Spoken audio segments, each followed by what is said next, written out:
तुम्ही पण side heroine लोक जास्त मध्ये मध्ये करू नका, कळलं ना? हा, धमक्या बिमक्या दिल्या ना तर तुम्हाला मी धमकी देईन ना तर चटीत मुताल इथे, समजलं का? धमकी बिमकी द्यायचं काम नाही येते. तुम्ही लोक स्टुडंट आहात, स्टुडंट सारखं राहावा.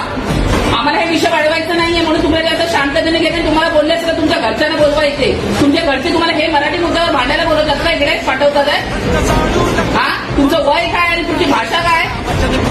पळतायत ना तुमचे रिक्षावाले, युपीवाले? पळा मग तुम्ही परत जावा युपीला. कशाला इकडे करताय काय? जाऊन तुमच्या युपीवाले रिक्षावाले परत मुंबईत येतात, तिथे रोजगार नाहीये. आता येऊन मराठी शिकतात आहे, हे जरा बघा. इंस्टाग्रामात तिच्या रीलवर तुला बोलण्याचा अधिकार नव्हता, तिने पर्सनल रील टाकली होती. तिची स्टोरी होती की नाही? तिने तुला स्टोरी पाठवली का? तुला तिने रील पाठवली नाही ना, मग तुला तिच्यावर कमेंट करायची गरजच नव्हती. ही मुलगी आणि चॅटिंगमध्ये काहीतरी कुठला तरी गोष्टी बोलणं झालेलं आहे. त्यात मराठी मुद्दा तिने घेतलेला आहे. राजसाहेबांचे चमचे वगैरे बोलते ही एवढी. आता याच्या कानपडात फोडायचं का काय करायचं तुम्ही सांगा. मला तो लेटर द्यायचा आहे, पत्र द्यायचं आहे. नंतर तुमच्या कॉलेजमध्ये जर एखादी मुलगी आणि राजसाहेबांबद्दल असं बोलते आता तिचं वय जास्त नाही, म्हणजे मी एक कानाखाली दिलं की ती उठणार नाही, बरोबर आहे? म्हणून तिला तुम्ही मारू पण शकत नाही कारण की लहान आहे ती. हे कळलं पाहिजे. इकडे महाराष्ट्रात आहे, महाराष्ट्रात कॉलेज आहे, इथे मराठीचा अपमान करायचा नाही तर पटकून देऊन पळवू. नाही तुम्हाला जमत असेल जावं तुमचं युपी बिहारला, इकडे यायचं नाही महाराष्ट्रामध्ये. तुम्ही कुठल्या मुलीला एका मुलीबरोबर तिचा वाद झालेला आहे, दुसरी तिला सपोर्ट करते, तिसरी सपोर्ट करते, मग तिसरी सपोर्ट करणं तर आम्हाला इकडे यावं लागतं. आणि जर हिला कोणी दाबण्याचा प्रयत्न केला की तू का कंप्लेंट केली, का मनसेवाल्याकडे म्हणून मग आम्ही आहे आणि तुम्ही आहे, मग हे लक्षात ठेवायचं. तुला काय म्हणायचं आता? मराठीत बोल तू. आता तुला मराठीचा त्रास आहे ना, मराठीत बोल.